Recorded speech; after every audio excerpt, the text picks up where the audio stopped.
We're live. Charlotte, North Carolina, Rock Hill, Gastonia, surrounding areas, all in the Carolinas, all in the USA. Welcome to this latest installment of Under Construction. I am your host, Jamal, the angry black fan Darby, even though this week it might be Jamal, the exhausted black fan, but we'll get into that more a little later. First and foremost, to my Jamal the immediate left. exhausted black man. Right. To my left, we have the hostess with the host with the most. Sorry, I didn't mean to call you woman. Sorry, brother. The host with the Whoa, most, whoa, like, dude, Rodney. Rob Pops Richardson. Sorry, brother. How you doing today, man? I'm here. And last and certainly not least, man, my brother in light skin university, Mr. Kaza Sose. Kaza, what's going on, man? How's it going, brother?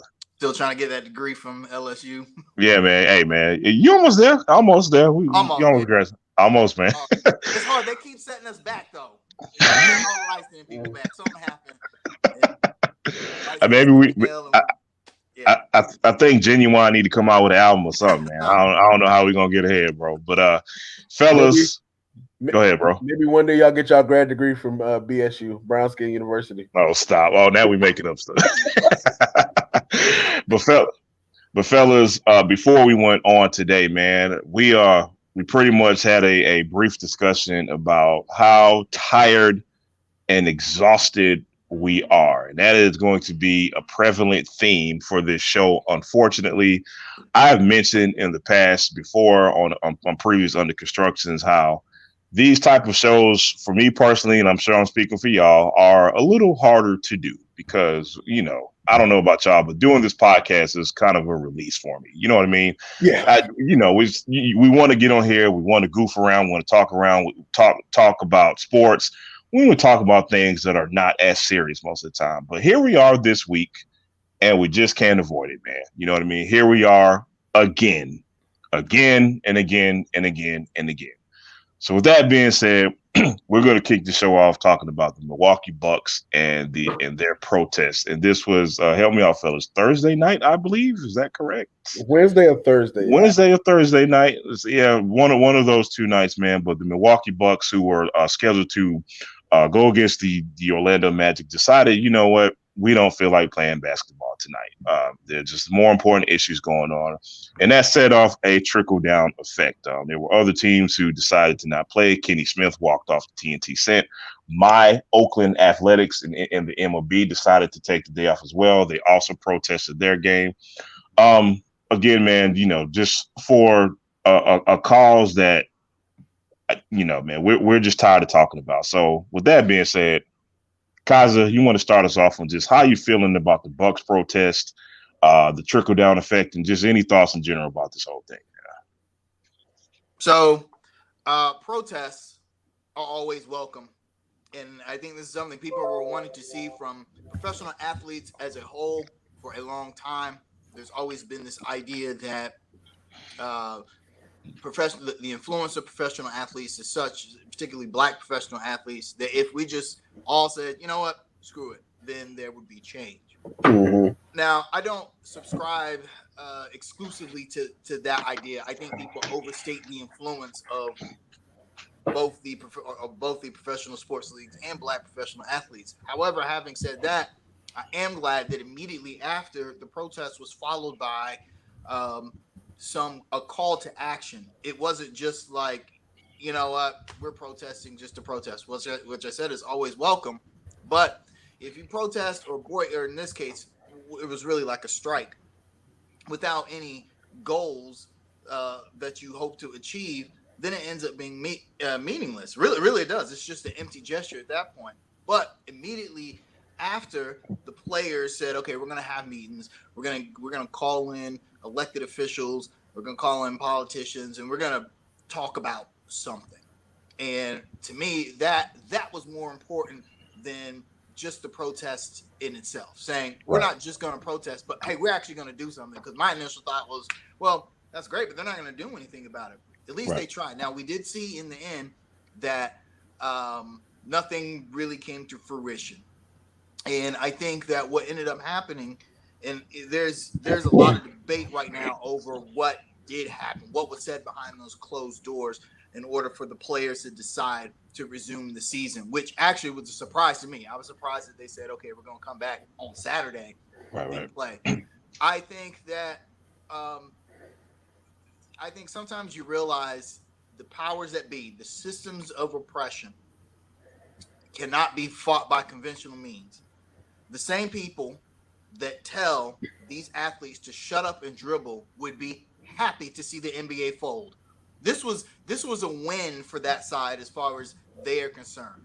Anyone who supports the actions of the police brutality, the actions of Kyle Rittenhouse, whatever, those people were happy to see the NBA say, no, we're not going to dribble anymore because they said, oh, well, we don't care because all you're good for us is just to dribble a basketball anyway. I think the players realized that and said, okay, we need to regroup. That's why you're seeing elder statesmen like Isaiah Thomas step in and say, okay, you guys can go back to playing basketball. We'll take it from here. We're the ones with this league influence. We don't really know what Michael Jordan's role is exactly in this, but I think it's safe to say that nobody in the league, in the history of the league, has had more influence than Michael Jordan, except maybe LeBron James or Kareem Abdul-Jabbar. So to see him get involved is very important. And so now I'm interested in, okay, what are the actions going to be? I also like that the other professional sports leagues showed some solidarity. Yeah. Even the NHL decided to. They didn't go full out, but that's interesting because the NFL or the NHL is comprised primarily of white international players. For that league to say, you know what, they're right. There are bigger things than playing sports right now. We're just too tired. And I think the NBA players are just like, I mean, how could you play a game with all that happened on the back of your mind? Right. I'm certain that, especially you mean how can normal human beings who have compassion play? Yeah, you're right. A lot of times we forget that basketball players, they're just like us. They just have a special ability that the rest of us don't have.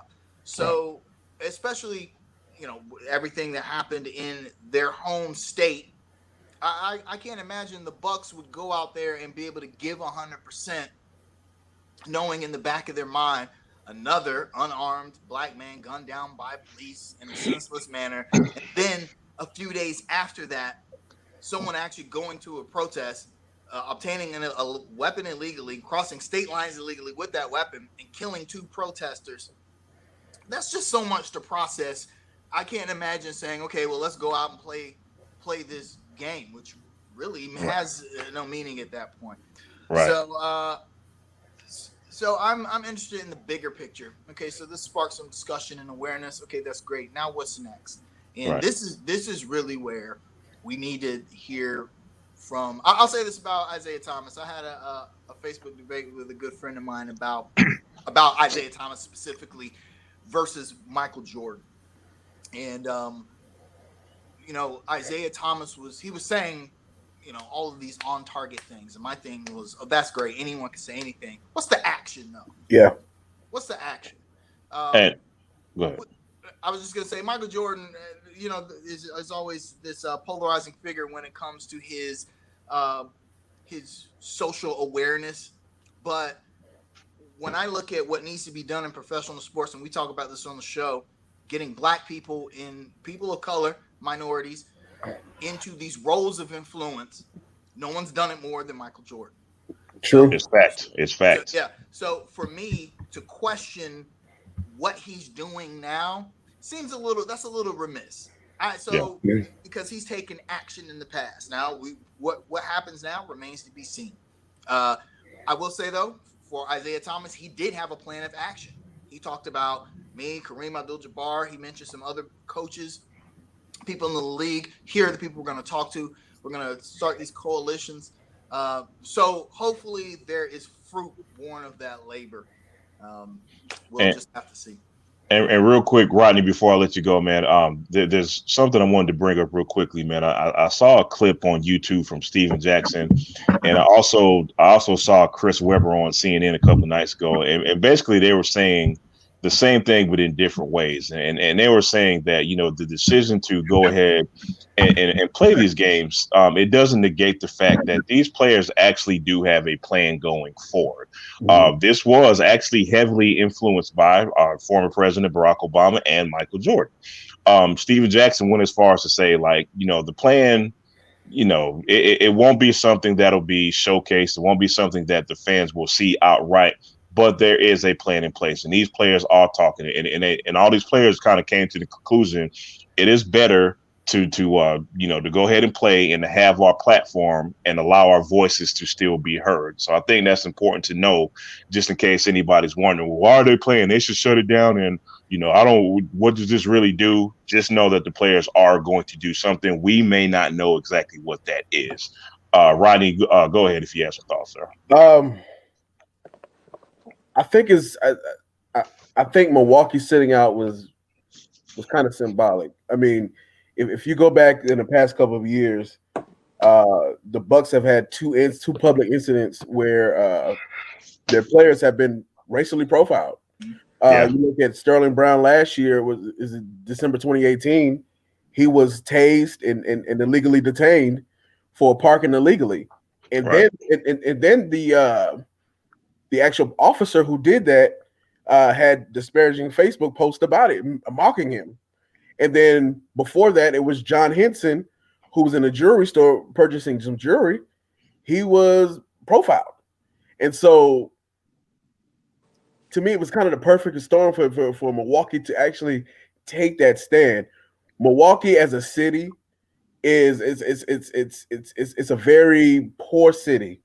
And also, Milwaukee has some of the highest rate of black eviction rates as far as black single mothers.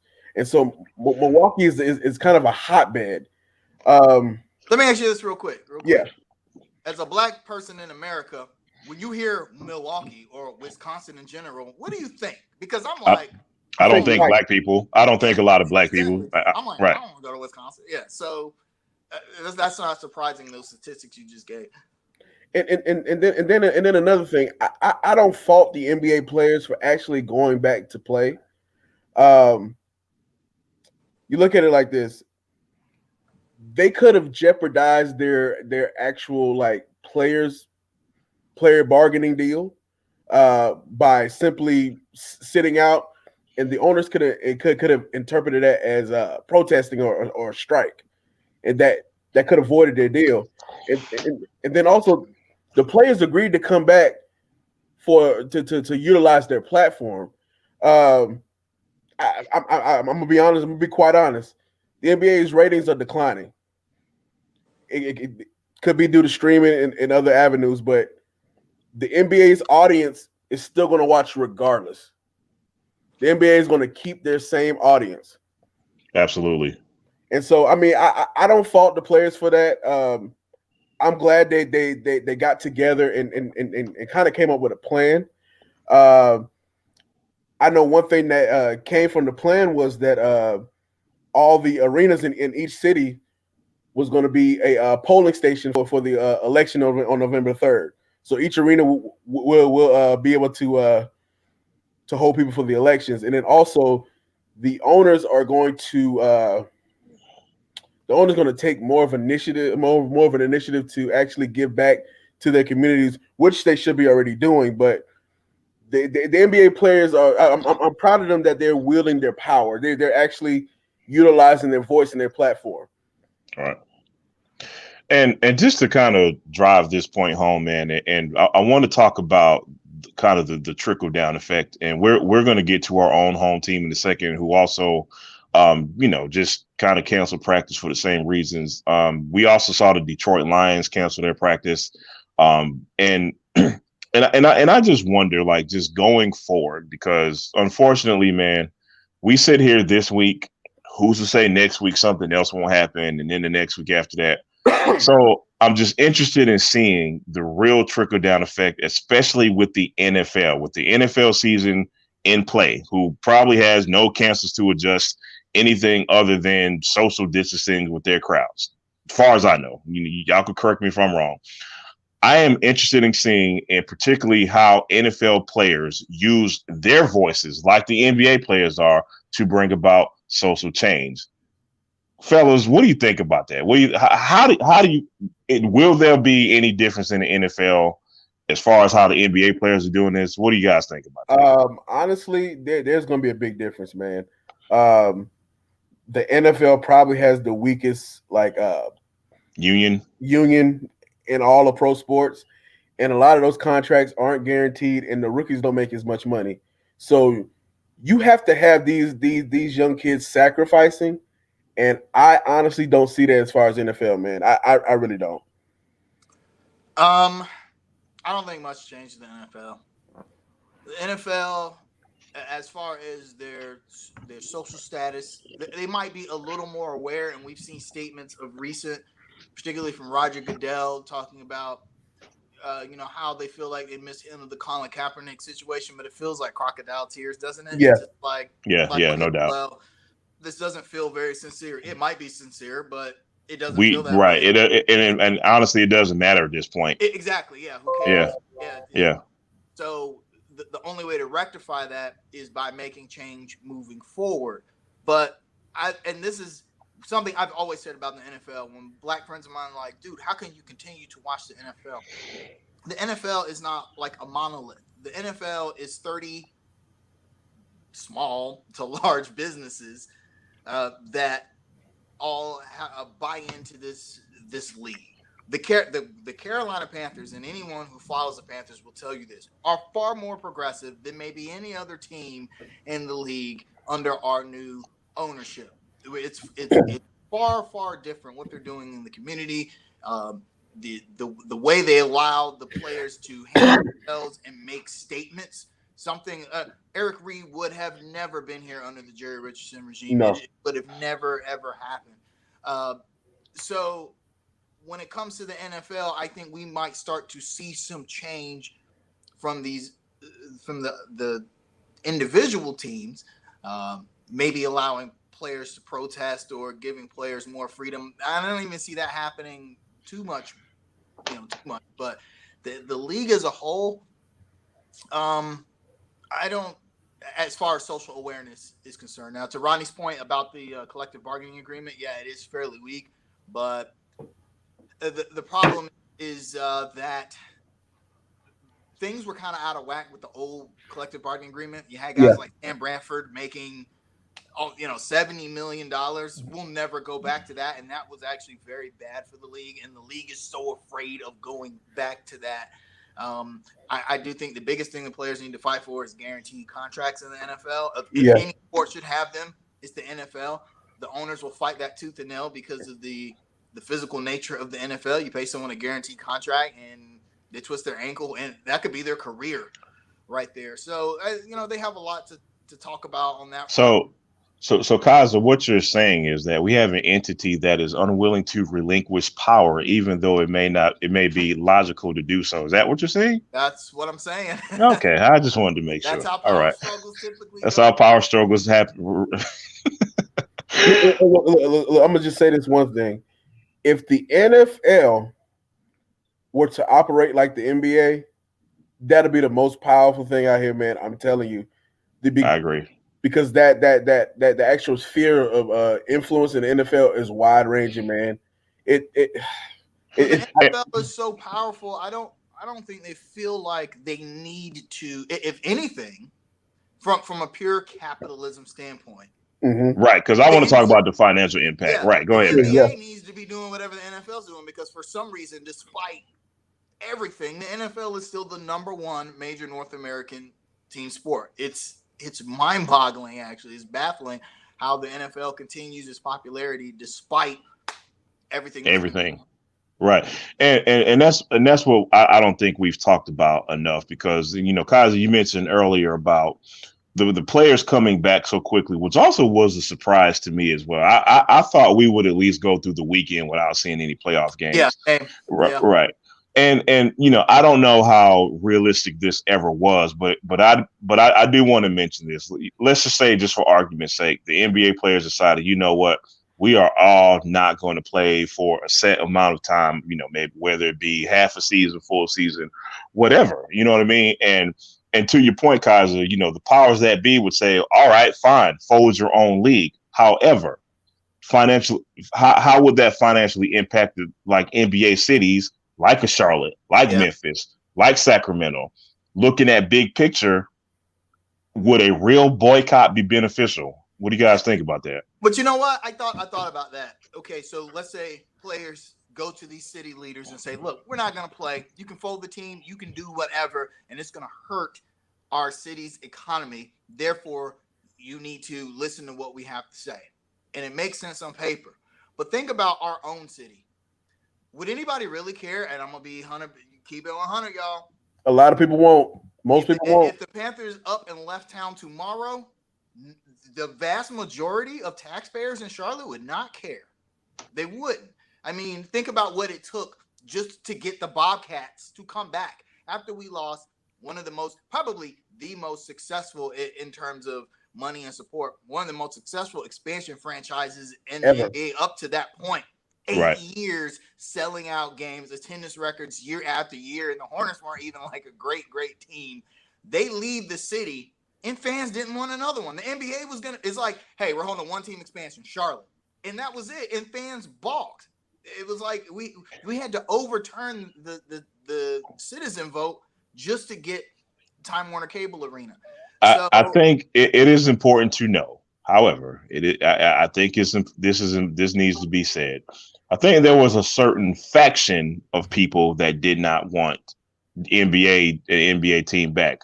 However, let's just say both professional teams left tomorrow. There's anybody with common sense knows the financial impact that would make. You get what I'm saying? So people may not think they know what they want or don't want, but at the same time, we have to be sensible and say, you know what? All right. Financially, we take a pretty big hit, man. The city leaders would not want that financial hit of a professional sports franchise leaving your city. I think some of the fans, even fans that aren't, or when I say fans, citizens that aren't in that demographic that you were talking about, a lot of those people don't watch sports now because they're kind of disenfranchised with it. I think the younger generation is not like we were on sports. Yeah. I have a lot of friends actually who are just not into sports. I think that might be what happened in Milwaukee. Milwaukee's not like a huge metropolitan center. But don't get it twisted. They love the Bruins. They love their Packers. You know what I mean? So and I'm pretty sure they love the Bucks now. So yeah. So go ahead. No, you go. Go ahead, Ronnie. No, you got it, guys. No, Rodney, I wanted to get your thoughts on what do you think a long-term boycott would look like, and would that make sense? A long-term boycott. I mean, to me, it wouldn't really make sense because you're losing money, and a lot of the players now they're already giving back to their communities. A lot like I can say this with confidence. The NBA is probably one of the most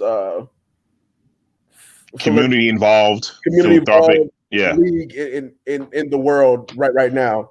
And real quick, because Wallace on my brown, I didn't mean to cut you off. Shout out to Steven Jackson, Jeff McGinnis, and Rasheed Wallace for your march on Beatties for Roll last week. We forgot to mention that. Big shout out to y'all. We need more like you, but go ahead, Rodney. I just wanted to get that off my chest real quick. Oh, you're good. You're good. I mean, and then if the NBA players did a long-term boycott, that could help rewrite the collective bargaining agreement to adversely affect them. Right. And then you're taking money out of their pockets, and that limits the money they can actually give back to the community. So that's how I see it. I mean, there are different ways you can do it. I mean, if you're an NBA player, for instance, you have access to more millionaires and billionaires than the average black person does. Right. You can build those relationships to help them give back to the community and kind of be that silent hand in the background that's continuing to give back. Yeah. I mean, there are multiple ways to actually skin a cat. So Mhm. Financially, I don't see that as a viable option to me. I could be wrong. If I'm wrong, show me. So, all right, fellas. One thing I have to talk about. This was not like a subject we were planning on talking about today, but just to kind of spin off of what we've been talking about. Charlotte Hornets owner Michael Jordan has been reported that he was a huge liaison between the owners and the players. Now, for those of us who actually click on articles and actually read them, there was not a lot there was not a lot of information as to exactly what was said and exactly what Michael Jordan's role was, other than being a liaison. However, there is one statement that Michael Jordan made that was mentioned in an article that stood out to me. He was reported telling the other owners, you know what, it is time for us to basically shut up and listen. Mm-hmm. Now, in my opinion, and again, we're not there. We don't have intel. The article didn't mention it. But what it sounds like is, we're talking about power and owners relinquishing power. Michael Jordan, who is in their seat, literally, who is literally in the owner's seat now. He's not a player anymore. He took a step and saying, you know what?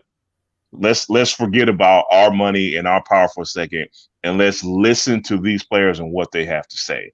Again, without a lot of info and a lot of intel, what do you guys think about that? He has a unique perspective.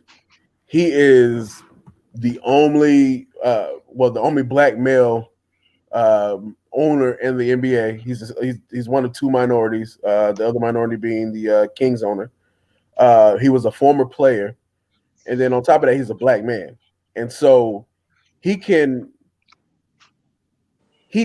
knows how these billionaires think, right?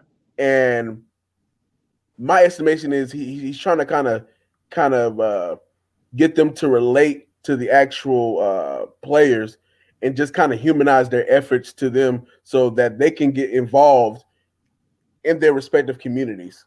Right. Totally agree with that. Kaz, what you got? Someone in the Hornets group, that someone who I normally disagree with, but they actually said something that I'm like, you know what, that's right. He said he thinks the players respect Michael Jordan, but the owners do not. And I totally see that. And I think Michael Jordan knows that. And this is a smart move. You get the collection of workers behind you, and you are much stronger than if you are an advocate for your peers. Michael Jordan knows that if he gets Giannis Antetokounmpo, LeBron James, KD, Russell Westbrook, Chris Paul, he gets those guys behind him, the power structure of the owners weakens. And I think that's actually really, really good for the league, because then it allows Michael Jordan's influence to permeate. You're going to start to see more black people. Fred Whitfield, the only COO, black COO in NBA history, the only one there's ever been, which is mind blowing. And Michael Jordan he's not just the only black NBA owner; he's the only black owner in sports, professional sports majority, team in the four major North American sports.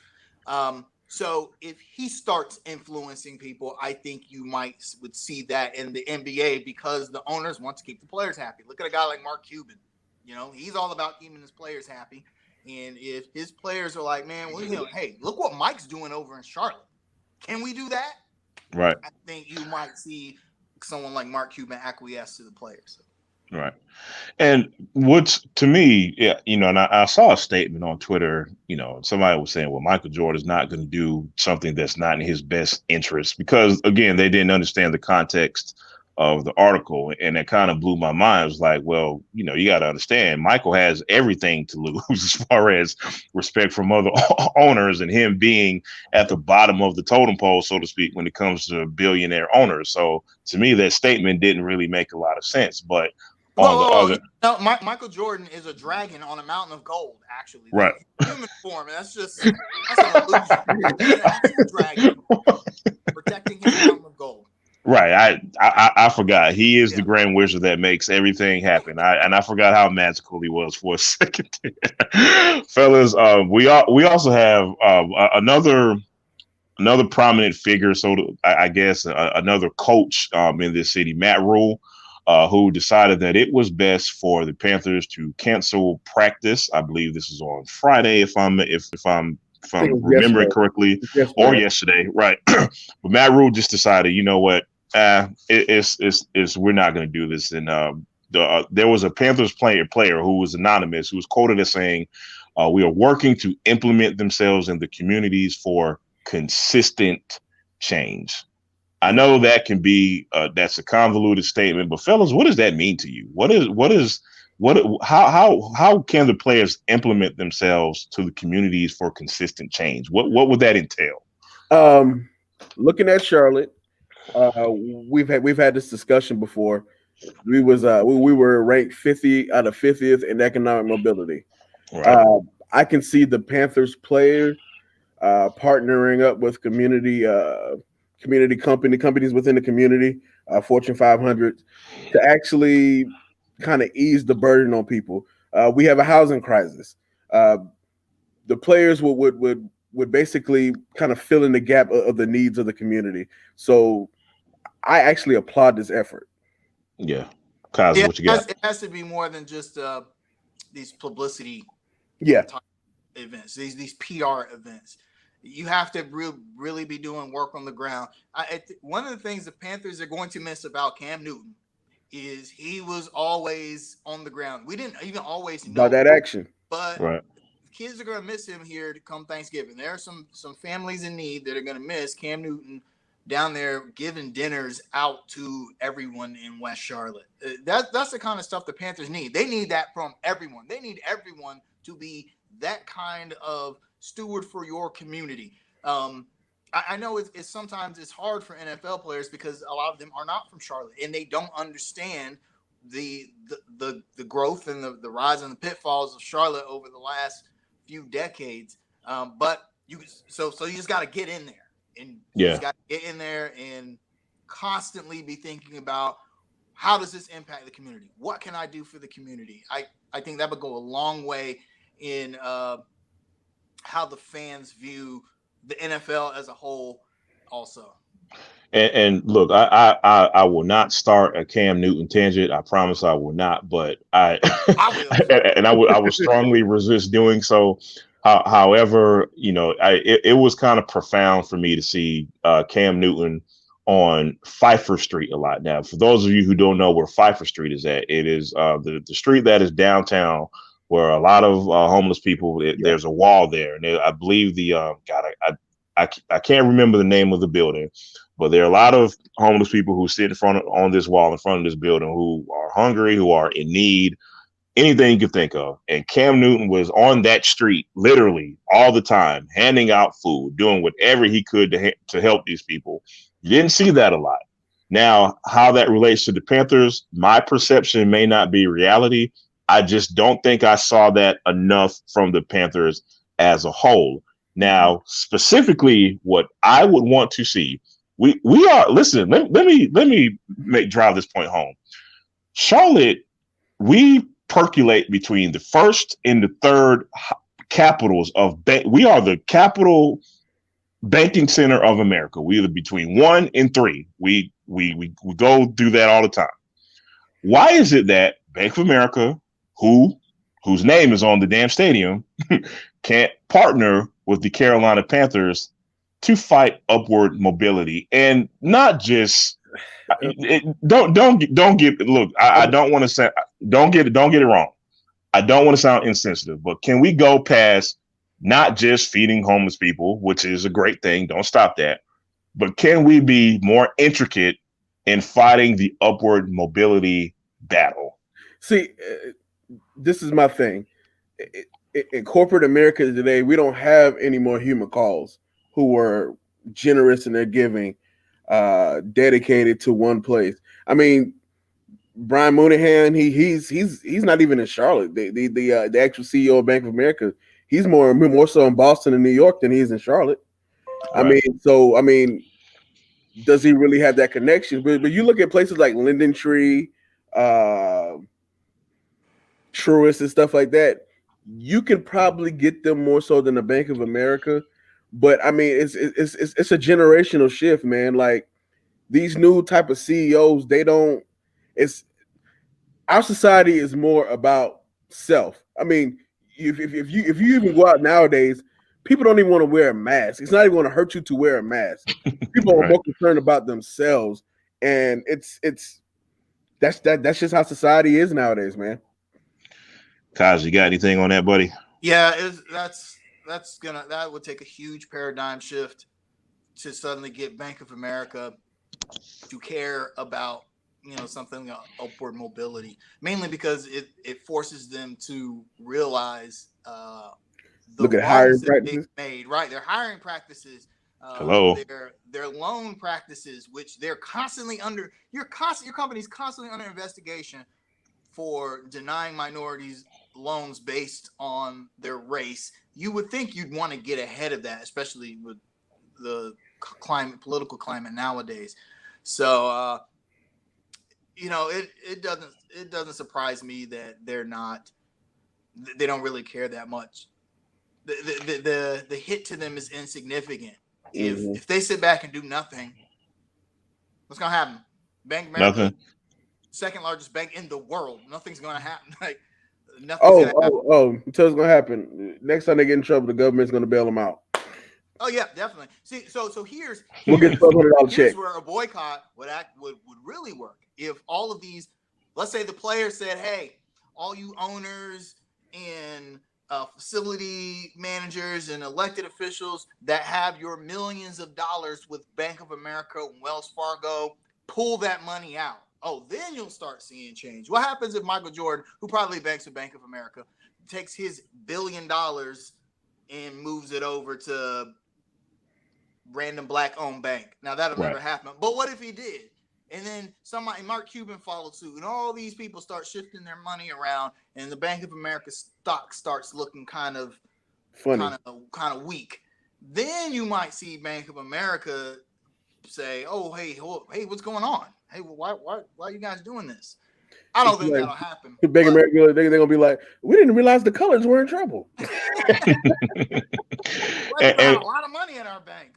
And y'all could correct me if I'm wrong, man, but I just kind of, I don't know. I remember a time where I felt like the banks, along with our sports teams, were just more in the community. We're in the community a lot more. It was a lot more visible. Jamal, Hugh McCall is gone. Wachovia no longer exists.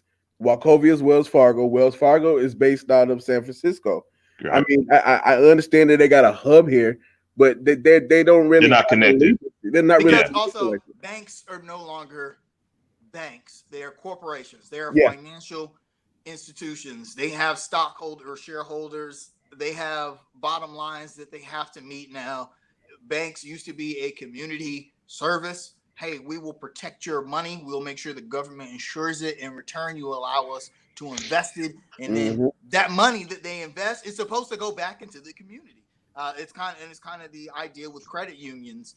But credit unions are what banks are supposed to be. Banks are these giant mega corporations now. Yeah, they just can't be bothered with what they perceive to be local issues. All right, so fellas, I want to swing this back to the Panthers a bit, and I want to specifically talk about Matt Rule. I have a simple question when it comes to this. With Matt Rule being the coach of the Carolina Panthers, and the Panthers saying, "You know what, we don't want to practice because we want to discuss social issues," does this endure Matt Rule more to the fans and the players? I mean, to the city of Charlotte, yeah. I mean, but to like Gatson County and Cleveland County and Hampton County, hell no. I mean, I'm gonna be real with you. Like, I mean, he's no Ron Rivera, let's say that. And one of my biggest criticisms of Ron Rivera is he was just gray with everything, never took a stand for this or that. He didn't want to be perceived wrong in public. I'm actually coming around on Matt Rule. I don't mind him. He's changing things up. It seems like he's listening to players and he's acting off that change and collaborating with Herney and Tepper. I think one of the when they brought Matt Rule in, one of the things Tepper said was he wanted a people person coach, which was something that Ron Rivera was, but Ron Rivera was tied at the hip to the old regime of that. That's why they had that gray area. And plus, Ron Rivera has been part of the NFL for 40 years. He sees the NFL as like a business, whereas Matt Rule, coming from the college ranks, sees players as players, not just these paychecks that go out on the field. And I think that when you can see, I'm sure Matt Rule went out to practice and saw that his players, 80-something right now, predominantly black, they're hurting. Right. Black people are hurting right now. Which we're going to get to in a second, but go ahead. Yeah. So I think he saw that and said, you know what, why even practice? This is so insignificant. And I think moves like that, yes, that is going to endear Matt Rule to the players, at least, and to the fans, depending on how well the Panthers do. If the Panthers are the worst team in the league, no one's going to care about. and that's just the truth. Yep. So, but as from that standpoint, it's so just I don't know if it's amusing or what, the culture shift in the old regime and the new regime. Tepper and Rule versus Rivera / John Fox. And Kaiser, real quick, does it not look drastically different already? Am I alone in saying that? Yeah, it's almost night and day. I mean, we're not even at the start of the season, at the start of the next season yet, and yet it looks drastically different. And you know, with us being in such an extraordinary situation right now, it'll be tough to see how this all plays out with fans and crowds and all this other stuff. So we're not going to really get the whole gist of what that would look like. But I'm interested in seeing how that is going to look if we ever return back to quote unquote normal again. Yeah. Right. No, yeah, I don't think we'll ever go back to there's no normal. It was. We'll try and gain some semblance of that. But I like what Matt Rule's doing, and I don't get the idea that it's disingenuous. I don't think it's just for show. I think coming from college, he feels like, hey, these are his guys, and he knows to have a high operating football team, you've got to be mentally in the game as well. Yeah. So so kudos to him on that. Right. Now, on to lighter news for a second here. Matt Rule led a scrimmage this weekend, guys. I don't know if we knew this or not, but guess what, guys? FanFest was this week. Who knew? Raise your hand. Nobody? Yeah, me neither. Yeah, me neither. So I'm in one of my chat groups on Facebook, and one of my friends says, "Hey, man, y'all watching FanFest?" I'm like, "FanFest? Well, excuse me?" So I click on TV. I said, "Well, I guess because we host a Charlotte sports podcast, I guess I better watch this thing." But the question is, fellas, why was FanFest so under promoted? Did you watch anything? How come we didn't know about it? Who wants to take this one? To me, it'd been kind of hard to promote it because you don't know what type of what level of fan engagement you're going to get throughout the year. You don't even know if you don't even know the capacity limit for the stadium, and we're like less than a month away from the season starting. Yeah, and it's just like they're playing, but it's just like, are they really playing? And it's just like there's no preseason games to hype it up and to gauge where you really are. And right. It's convoluted. It's a lot. Yeah, Kyle, what you got? I think the Panthers kind of dropped the ball on this, but only because we're still adjusting to this new normal. It's hard to know how to promote things nowadays. Let's say you decide to do a live event, and you say, okay, we're only going to allow 300 people in the stadium. What you're going to get is 25,000 people all crowded in front of Bank of America Stadium during a global pandemic, 15,000 of which won't be wearing masks. Right. Somebody's going to catch COVID. Somebody's going to die. And you know what the media is going to say? The Carolina Panthers then killed somebody. So, right. So I think those concerns, they just didn't know how to navigate around those concerns. So they just said, you know what, just forget it. We'll just do FanFest. If people come to it or watch it, great. If not, we got bigger issues to worry about. Yeah. Well, let me tell y'all something. I actually enjoyed the fact they televised it. correct me if I'm wrong, I think this is the first televised fan fest ever. And that was pretty cool. It would have been cool if I would have known about it, maybe a couple of hours early and I could have caught the whole thing. But I used to go to fan fest before it became a thing. Right. And meaning very cool. Before 2015, basically. Right, exactly. And I used to love those fan fests because you would get about 4,000 or 5,000 people. It would be comfortable. You didn't have to fight for tickets. You know what I mean? And it was just a very comfortable thing to see. The kids were heavily engaged. There wasn't this big fireworks show that they do now and all this other stuff that they had going on. It was just a cool way for you to see a real practice. Yeah. Before all this COVID stuff happened, Fan Fest became something else. It almost became a damn game. It became this thing. We got to fight for tickets. You got to fight traffic. You got to fight people. It's 55,000 people showing up for a practice. And it really just turned me off in the going. You know what I mean? I actually was like, I'd rather just sit this one out. It's just not.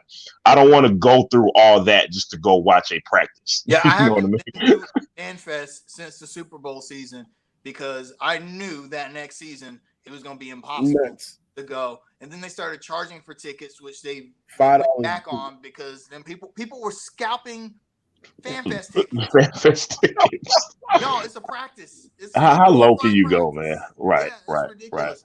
So yeah, I think they dropped the ball on that. It'll be different next year. It's a weird year for sports. Even the bubble just seems kind of weird to me. I watched the game last night. I couldn't even finish the game last night. I'm just for like 30 seconds. I'm gonna go in a slightly different direction, but there was some talk about if centered around LeBron. If LeBron James wins the championship, do you put an asterisk behind? At first, I was like, no, but yeah, you do. Whoever wins the championship this year, you throw a big asterisk by it. The reason being is this is not NBA basketball. It is not. I'm sorry. It's not. It doesn't look like it. It really doesn't, man. It looks like a high level Y game. There's no defense, and what we're seeing now is the influence of the crowd and the way the refs interact with the players now without there being a real crowd there or a real home court advantage. It is affecting these games when the Lakers shoot a million and 2 free throws to the Blazers 3. Home court advantage doesn't matter anymore. Which is a big thing to me. And Kaz, let me cut you off real quick. It's funny you say that because the lack of a home court advantage, in my opinion, has had an adverse effect. I actually thought before the bubble started that the lack of a home court advantage would be beneficial to the lesser teams, and it turns out it's been the total opposite because of everything you said, man. And it's interesting you said that because it's like, well, such and such doesn't have the referees on their side this year. Actually, they do, and they have them a little more actually. And I'm not speaking of any teams or players, but the big reason why the players boycotted. And real quick, really, really quickly, man. I think this is understated. We got to wrap this up because we got a topic I really want to get to. But I'm not sure if you guys saw this article that came out about Paul George was saying that he was experiencing some depression, some anxiety because of this bubble environment. My opinion is that I'm almost positive he's not the only one. I'm almost positive there are some players who just have not adjusted to the bubble lifestyle. You get what I'm saying? You're not in your own bed. You're in some strange campus. You got to order out stuff. You get caught for trying to go get wings in Atlanta. You have all this stuff that you have to your thoughts anymore. You don't have those anymore. Someone who did 8 years in the military, that gets to you after a while. Absolutely. Deployment mentality. That's essentially what the players are like on a deployment. You can't go nowhere. I think if the NBA season was regular, I don't think the players would have boycotted. I don't think so either. There would have been a protest like we've seen in past seasons, but I don't think they would have just walked off the court like the Bucks did. But the fact that I don't think the players are fully engaged with I don't. Yeah, I totally agree with that, man. And so I think they were just like, man, this is BS. Why am I playing this? I'm not playing. And I think we may see that in the NFL as well. I think we've seen it in the NHL with the NHL playoffs. It's just sports is weird right now. Yeah. Rodney, before we move on, did you have any other thoughts about that? Nah.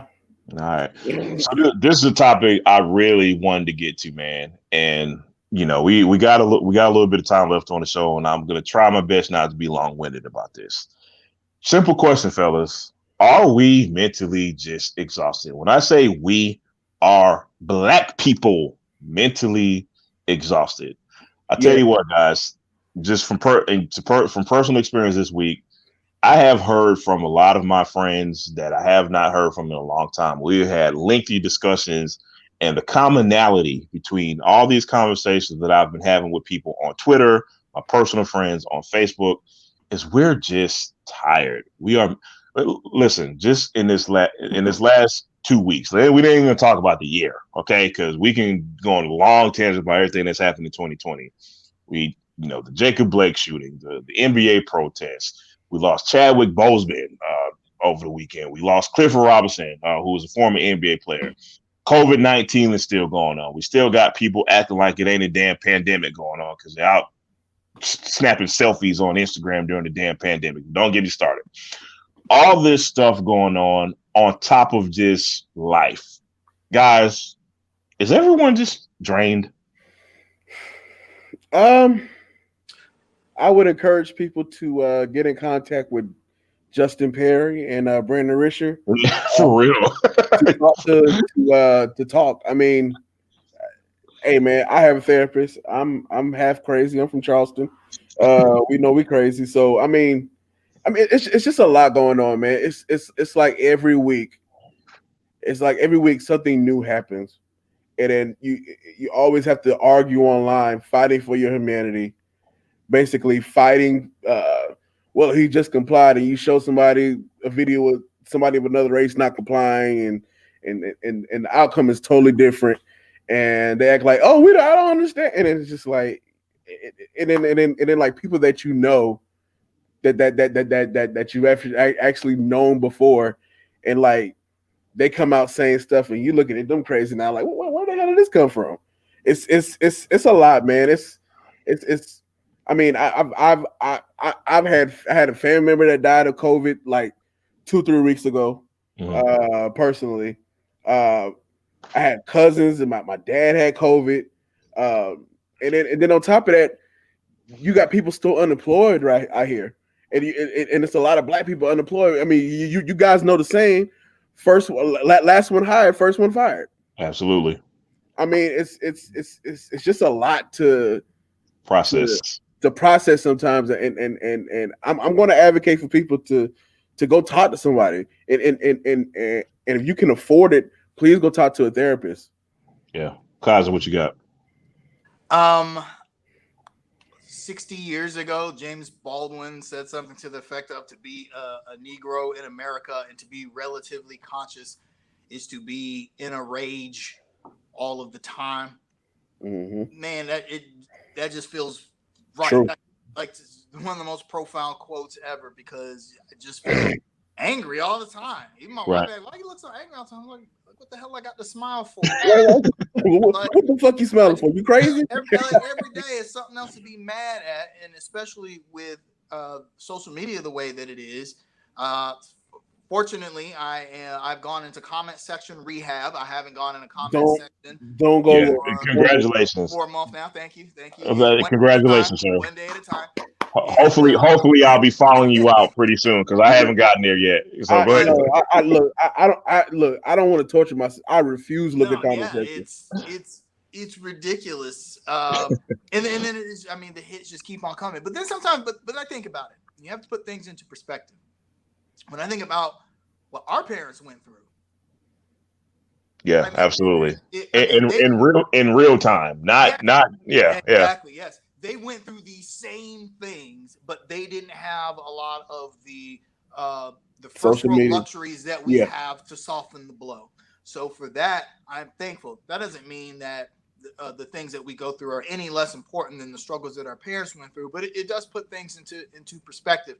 When I hear my dad tell stories about, he was one of the first people in Rock Hill, one of the first Black kids to go to a non-segregated school, and and the things that he went through in that experience.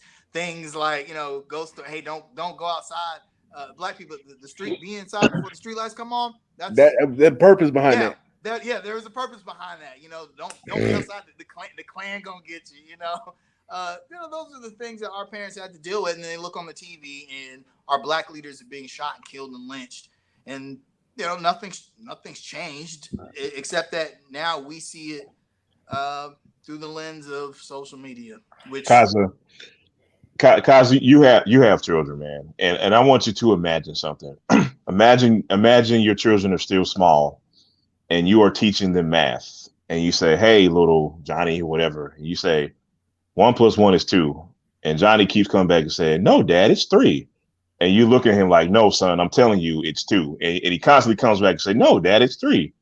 That's exactly how I feel when it comes to black people trying to explain our plight. It's like the truth is just getting altered, and it's just like it's like people are living in a different reality. Those people know that they know it's really 2. But that's my point. That is the most frustrating part about everything that has been going on. It's just like, how many discussions do we have to have? How many times does a Jacob Blake situation? And luckily, Jacob Blake is still alive with us. But how many times does that have to happen? And it's just, you get to a point where you're just like, how can I explain anymore? And why do I? Why do I even try one thing that amuses me is that these people that would argue against our plight will only use context and nuance to argue against our plight.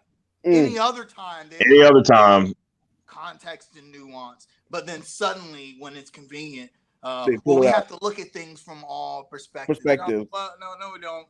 Not really. Not when the only perspective is human rights versus oppression.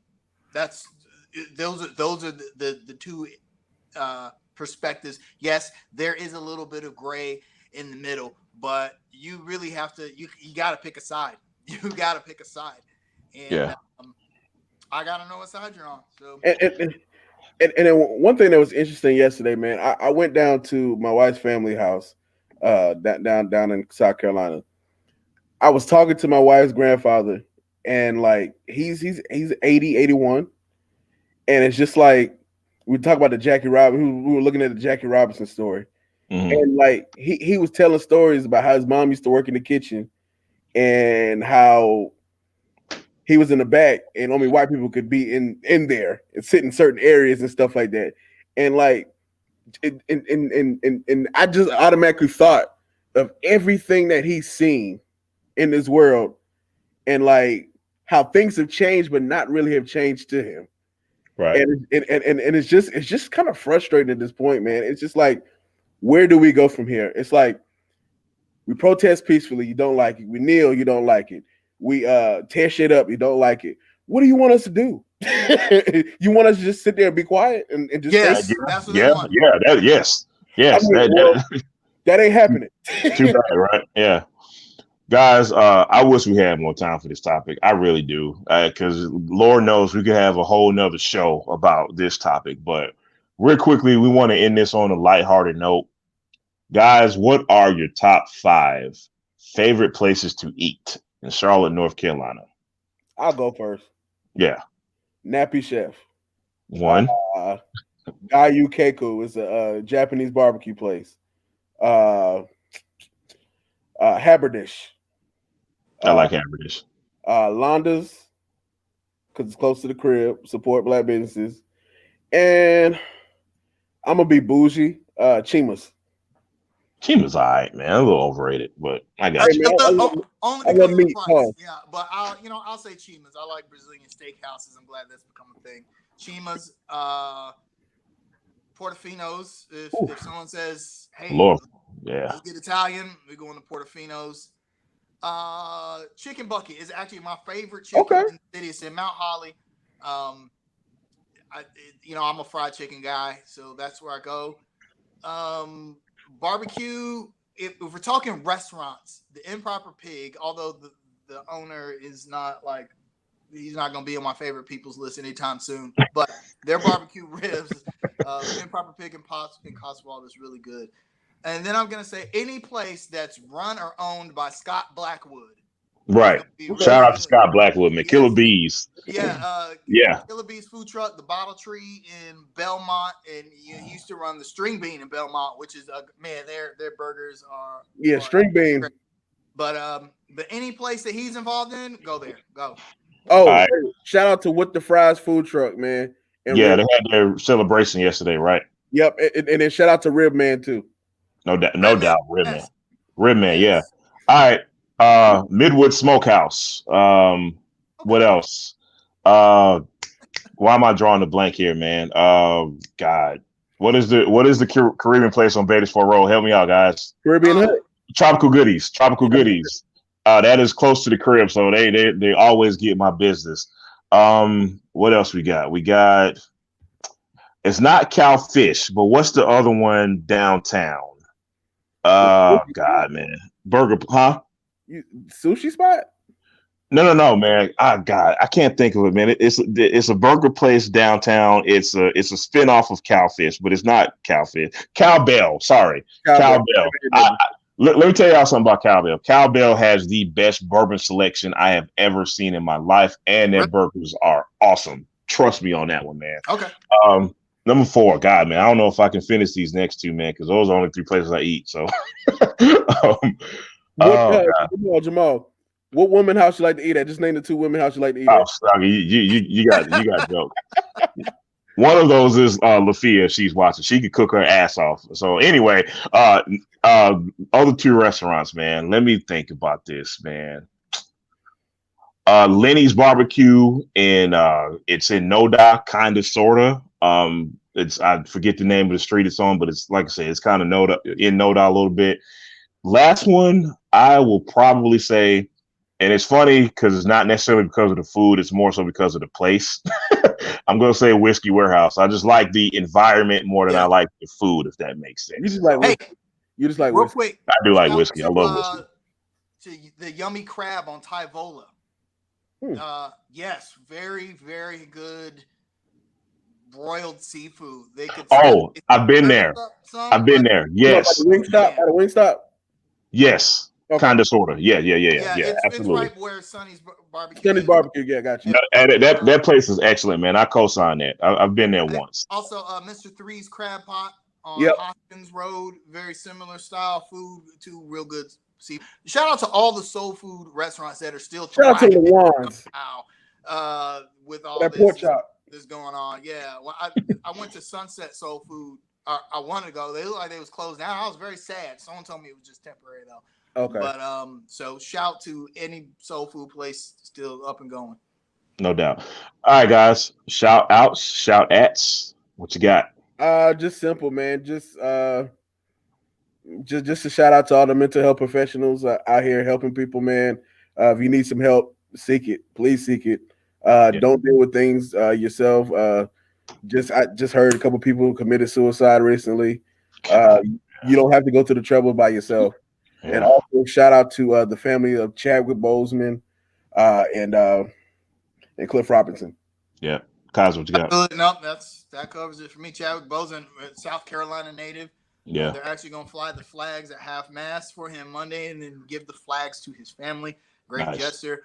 Unbelievable that he acted and produced 7 movies while battling cancer over a 4-year period. That makes me feel bad about all the projects that I never finished. and I don't have cancer. So now I'm like, so I took that as inspiration. Like, damn, I need to get up off my ass and actually do this. Guy was dying, and we didn't even know it. Also, shout to his circle, which kept that secret.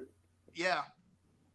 Yeah, look, I was gonna say, hell, man, I barely wanted to do the podcast because I was just so tired today. I was like, man, I have no excuse, man. But anywho, man, obvious shout out and rest in peace to to Chadwick Boseman, man, who we're seeing just exactly how much of an inspirational figure he really was, man. The outpour of love that I've seen, the last couple of days because of his death, man, is just it's profound, man, and it's well deserved. You know what I mean? Just everyone, all the celebrities that have come in contact with him and said how much of just a pleasant human being he was, and how endearing he was, and just how inspirational he was, man. So.